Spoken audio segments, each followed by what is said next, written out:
Frustrated by the XAPOFX14 DLL crashes? I'm Sophie Chen, a Windows support engineer, and we're going to re-register those gaming components today.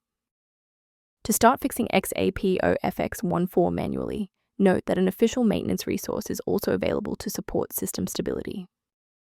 This DLL file is the final versioned DirectX Audio Effect library before modern integration.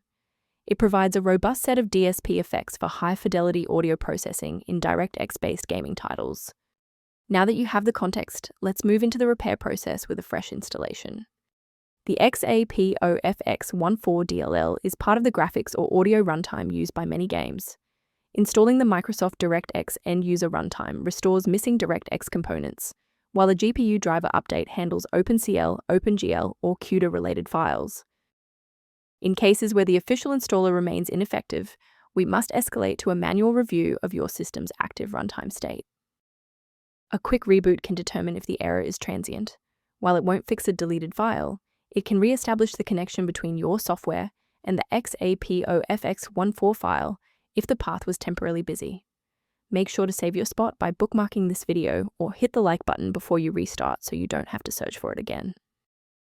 To ensure long-term stability, we should review the safety risks associated with unverified file sources. Avoid the trap of free file repositories for the XAPOFX14 DLL, as these platforms are frequently used to spread persistent browser hijackers and adware. To complement these security best practices, you may want to consider using a diagnostic resource to help manage your system's library references. The official utility reference below outlines an approach to managing the XAPOFX14 within a Windows library environment.